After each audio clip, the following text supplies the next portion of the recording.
pour nous par des soupirs inexprimables. Car il y a de temps comme ceci, on n'a pas de mots, on ne pousse que des cris. Mais on sait que ces cris, tu sais le comprendre, tu sais entendre et comprendre et interpréter les désirs profonds de nos cœurs. Parle-nous encore en ce soir au nom de Jésus. Au nom de Jésus. Amen. Tu veux reprendre ta place?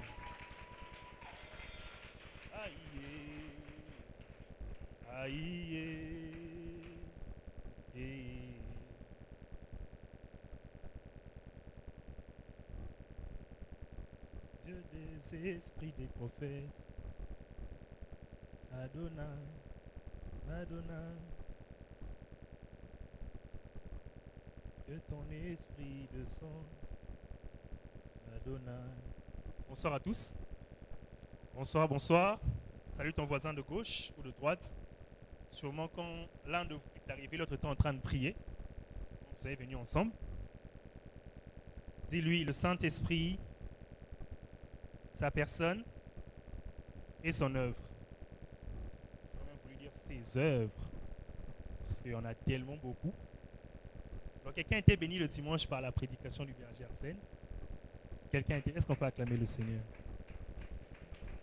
Alos, alos, hétéros. On a votre basala qui pena. Alos, hétéros.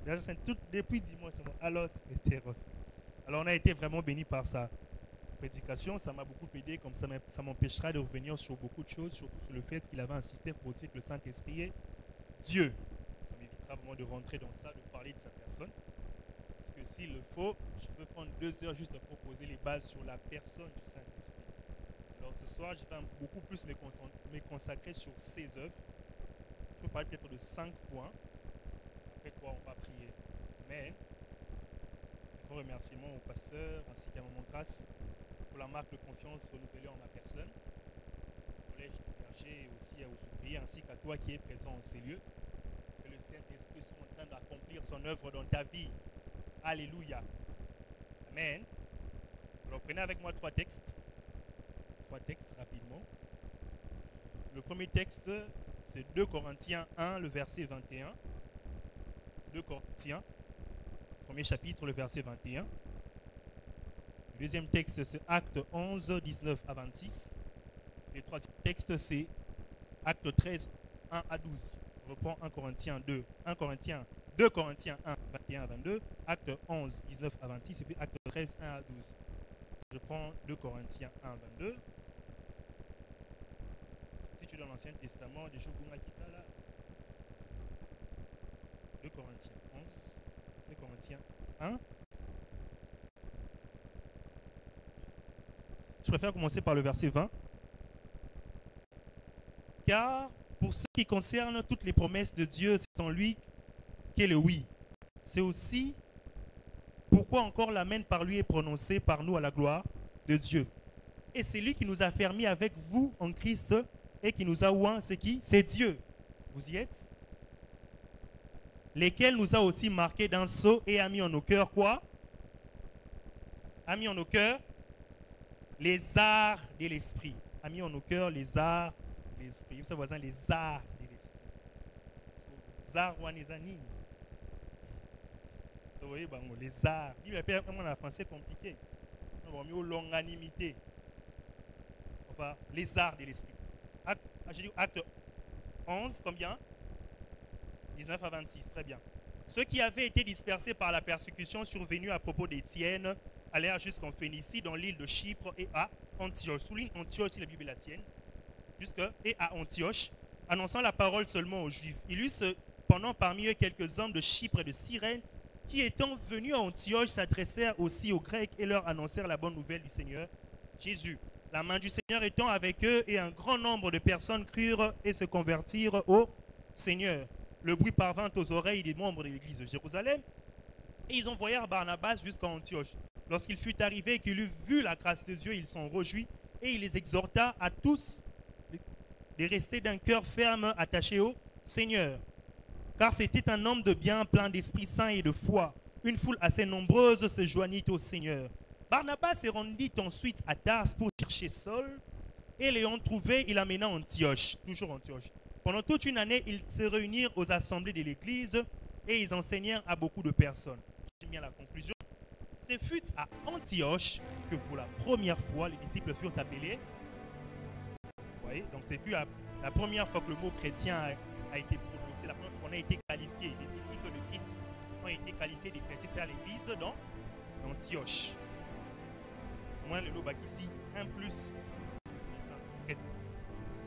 Comment on est devenu chrétien? C'est à l'église d'Antioche que les disciples furent appelés pour la première fois chrétiens. Ça va? Chrétien veut simplement dire qu'ils sont comme Christ, qu'ils se considèrent comme Christ, qui copient ou qui imitent le Christ.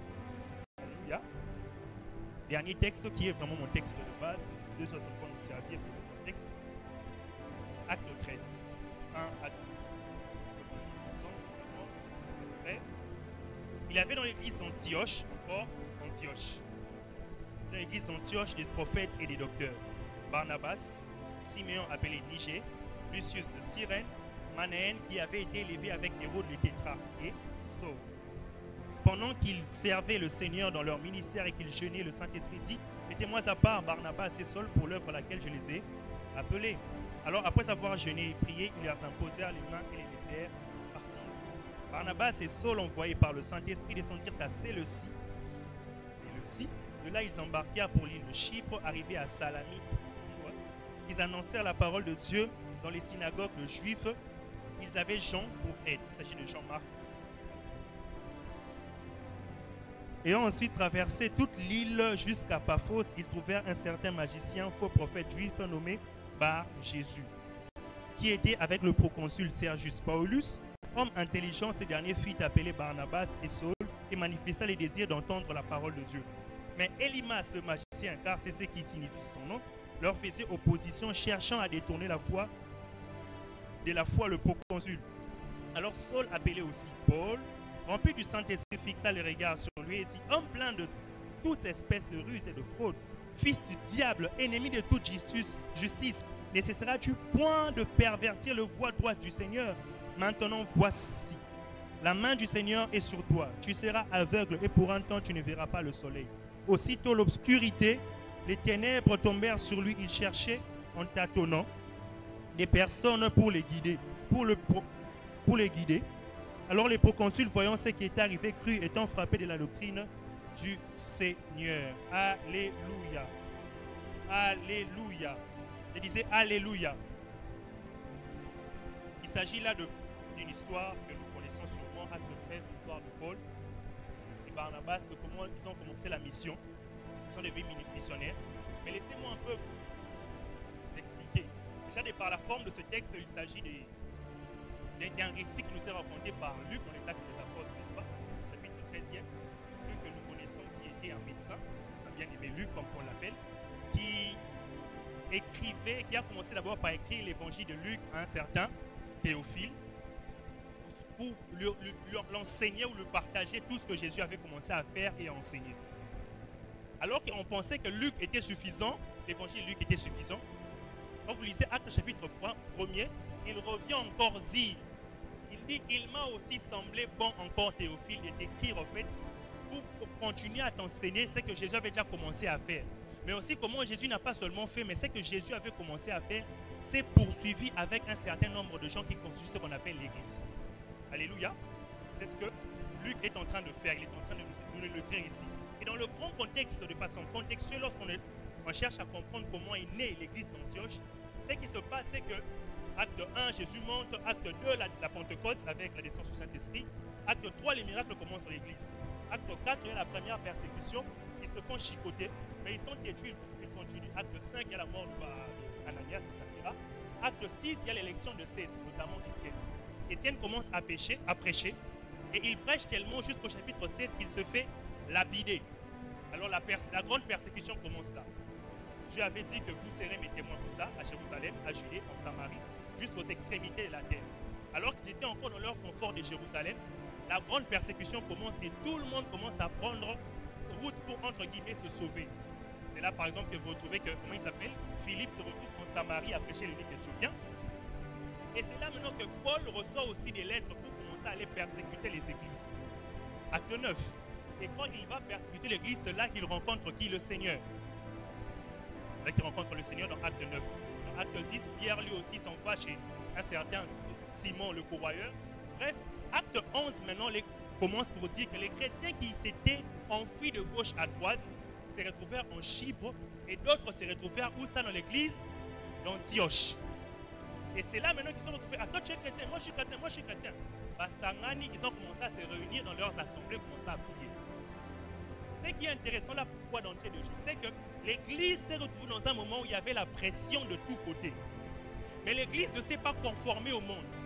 Ceux qui se disaient chrétiens se sont rassemblés pour s'unir et bâtir quelque chose de fort pour résister à la pression du monde. Mais malheureusement, de plus en plus aujourd'hui, l'église subit la pression du monde et commence à se conformer au monde. Or, la Bible déclare: ne vous conformez pas au siècle présent. Soyez faites quoi? Soyez quoi? Renouvelez. Le premier travail du Saint-Esprit, c'est ça. C'est de nous régénérer, de nous renouveler, de nous rendre différents du monde. Alléluia. Et ne s'attendez pas à ça. Mais c'est le premier travail du Saint-Esprit. C'est la première chose qu'il vient faire. Il vient te convaincre du péché et du jugement.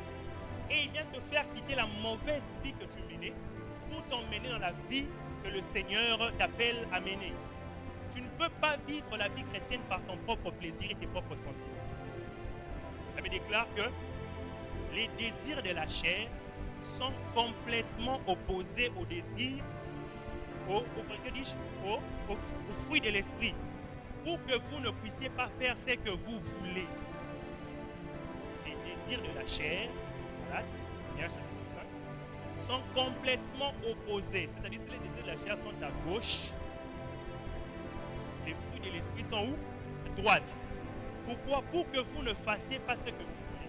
Ton homme naturel a tendance à aimer le péché. Mais le Saint-Esprit t'appelle à vivre en nouveauté de vie, c'est-à-dire à aimer ce que Dieu te demande de faire pour que tu ne fasses pas ce que tu veux. Il y a ton voisin, Dieu ne veut pas que tu fasses ce que tu veux. Dieu veut que tu fasses ce que lui il veut.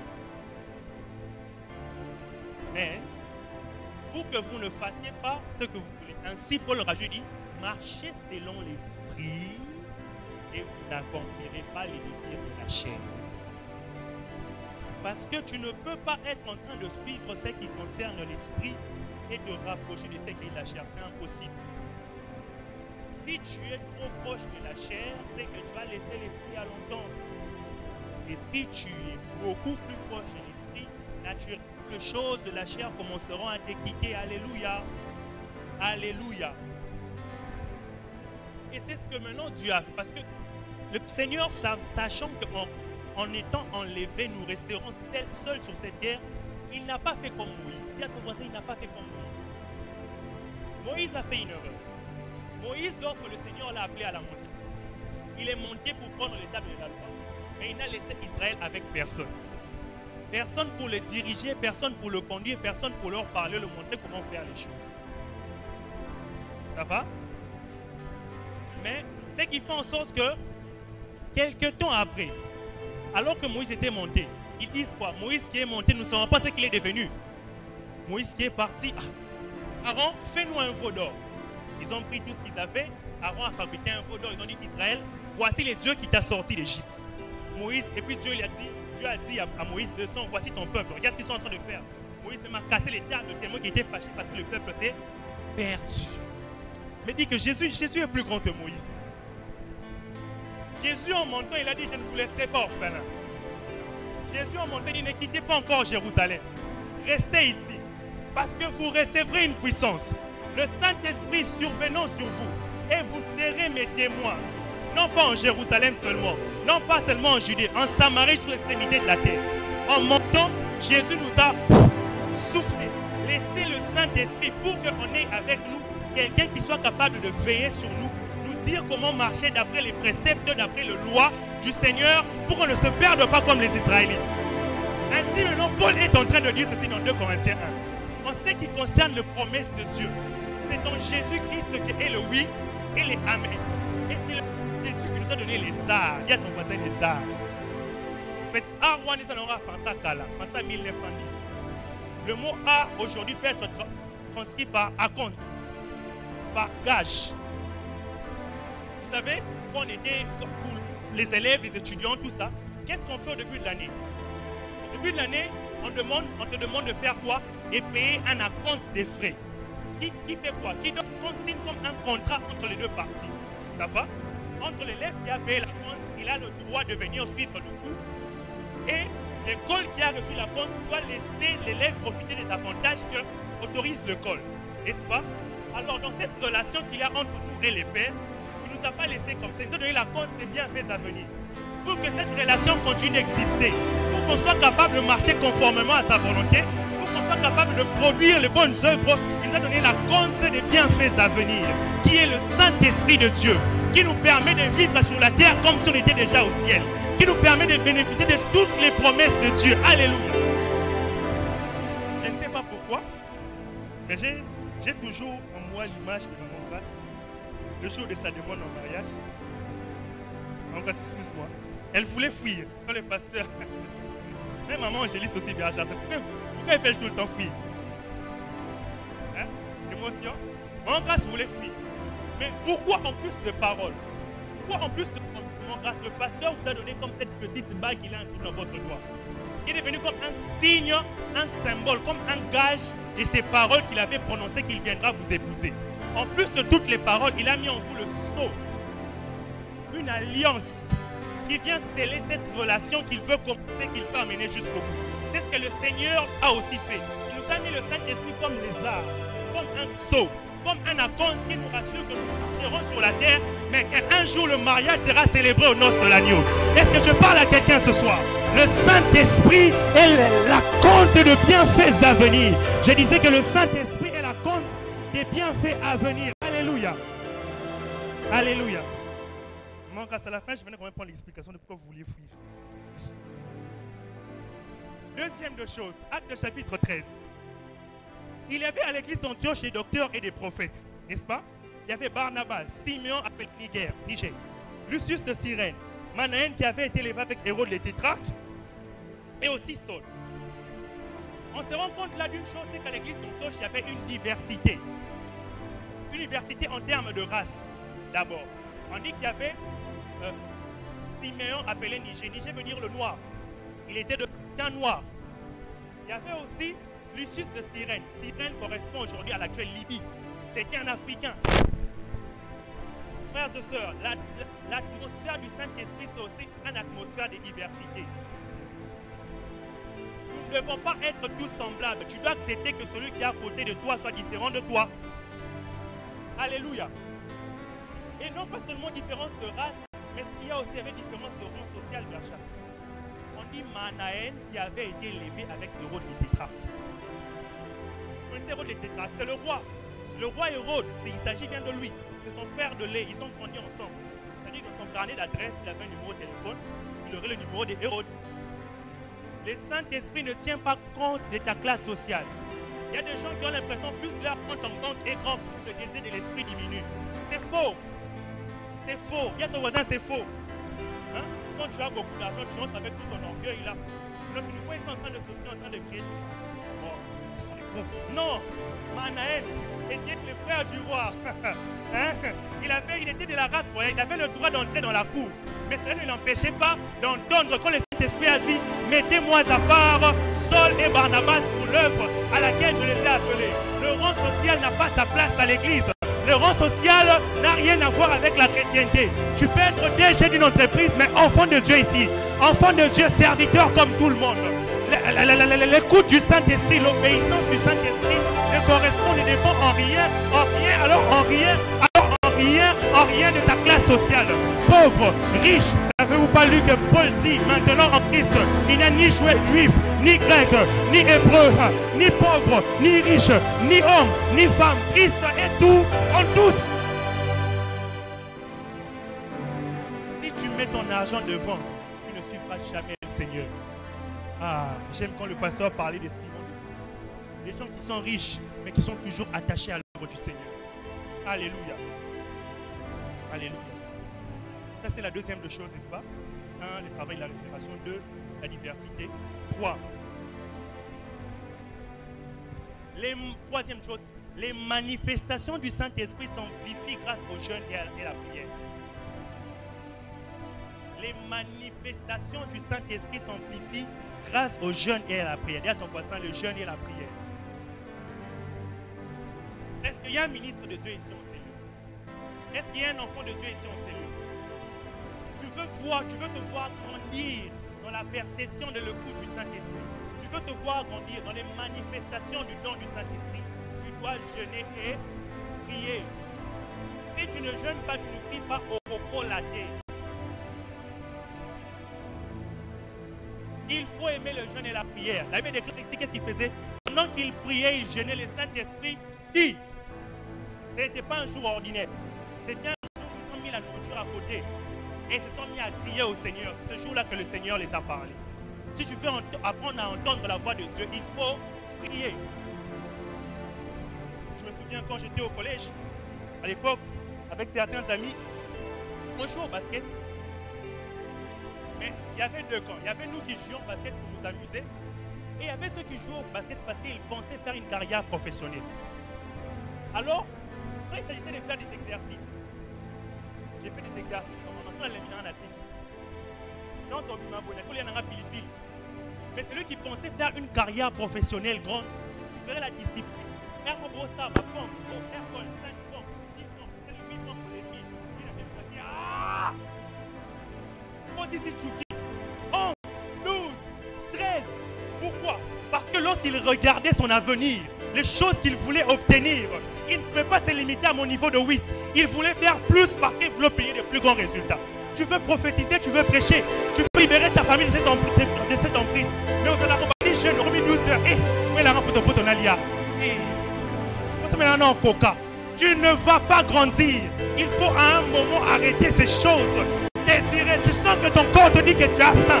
Mais tu dis non, non. Quand je regarde l'atmosphère de ténèbres dans laquelle se retrouve ma famille, il me faut 2 jours de jeûne, de prier, de vibrer en prière. Tu ne peux pas te comporter comme tout le monde. Il ne se comportait pas comme nous. Il ne se comportait pas comme nous. Même l'année passée, on sait pourquoi.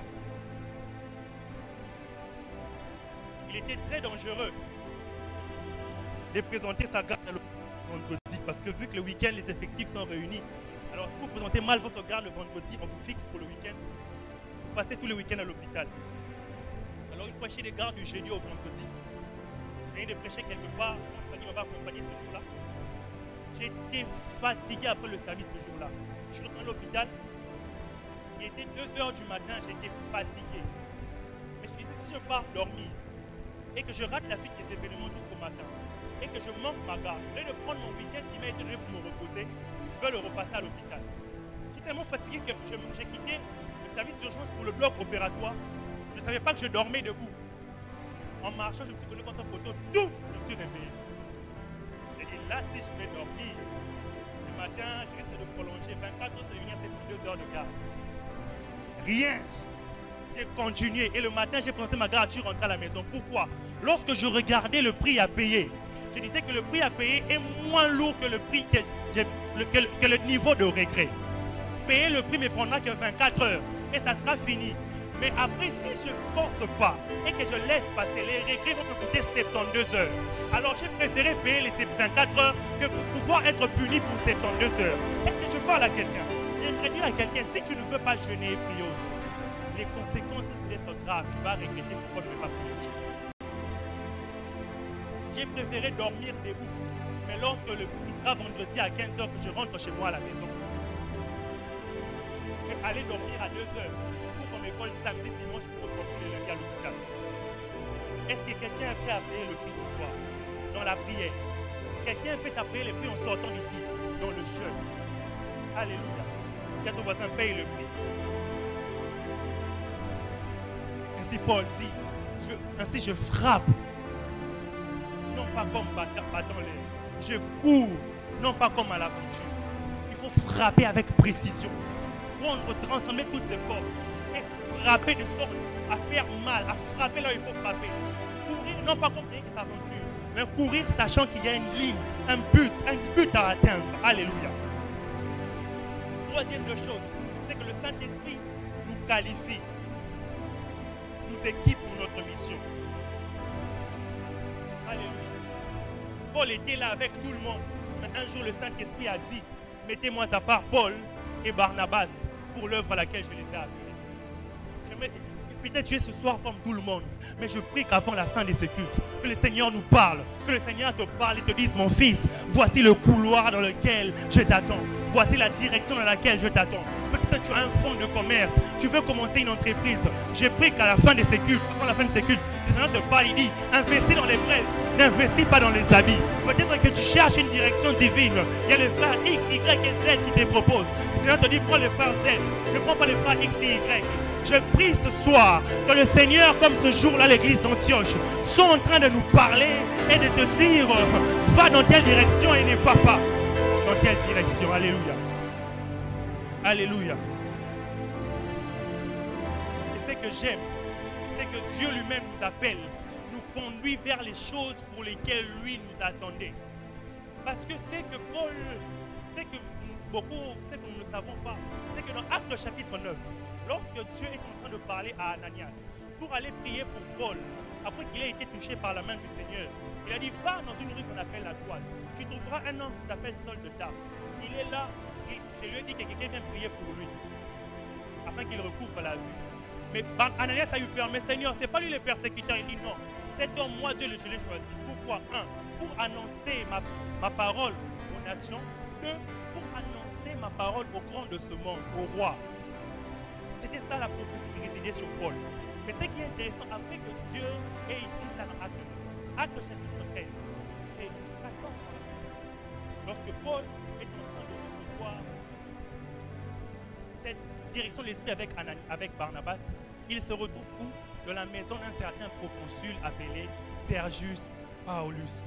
Oui, le Saint-Esprit a conduit Paul jusqu'à l'accomplissement de promesses. Il est entré dans la cour de grand par rapport à la prophétie qui avait été dite sur lui. Mais c'est le Saint-Esprit qui a canalisé, qui a conduit.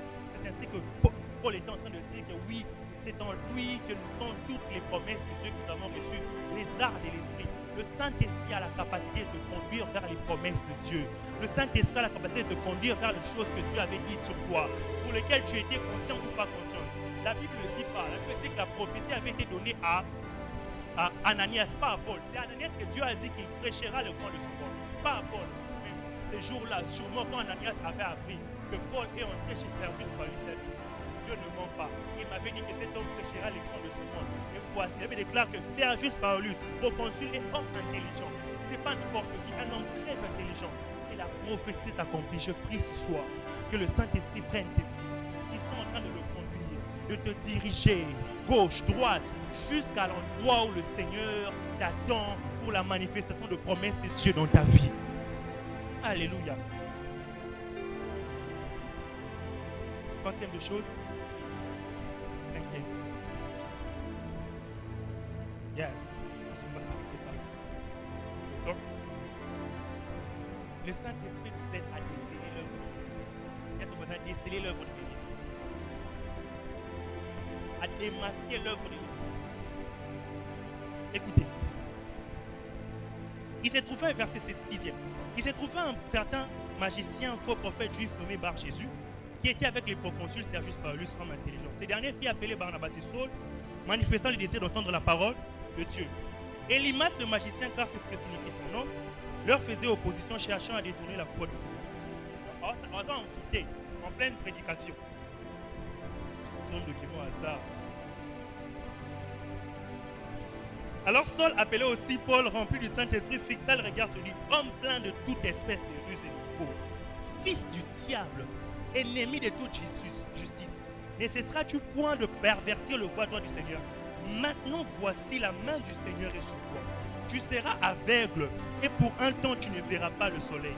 Aussitôt l'obscurité, les ténèbres tombèrent sur lui, il cherchait en tâtonnant les personnes pour les guider.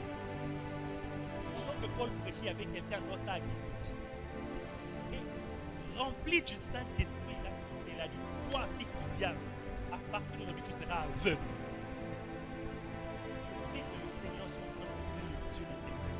Il voit la lumière par rapport à toute activité diabolique qui se forme dans son travail, dans son travail. Je prie que le Seigneur soit en train d'ouvrir les yeux de quelqu'un ce soir. Qu'il voie les complots qui se dressent contre lui dans le monde des ténèbres. Je prie que le Seigneur te montre la voie de sortir face à ce combat et ces attaques et ces pressions que tu reçois la nuit. Alléluia. Ce que j'aime, c'est que l'œuvre de l'Esprit n'est pas que spirituelle, mais elle se manifeste aussi dans le physique. Paul, ils font un contact, c'est un contact d'esprit à esprit. C'est d'esprit à esprit.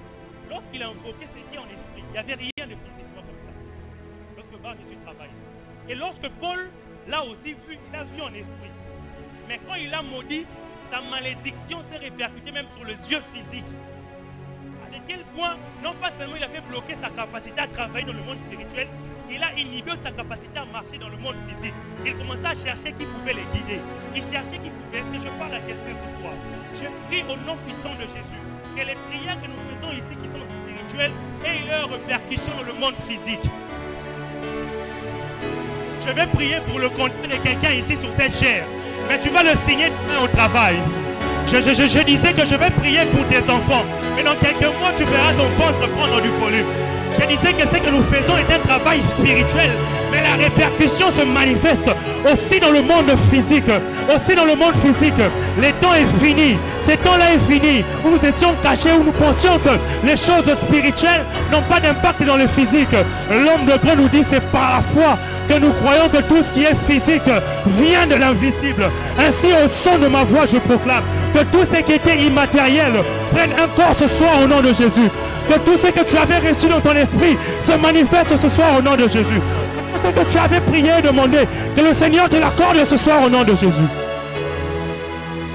J'ai simplement envie de prier. J'ai simplement envie de prier. Ma prédication est finie et j'ai envie de prier. J'ai envie de prier. Mazadiga. La route est Keribra de lâche. J'ai envie de prier. Je ne sais pas si tu vas attendre comme moi, j'ai envie de prier. J'ai commencé à prier. Seigneur Saint-Esprit, des œuvres dans ma vie. Seigneur Saint-Esprit, Radeke Riadalaha Zibra.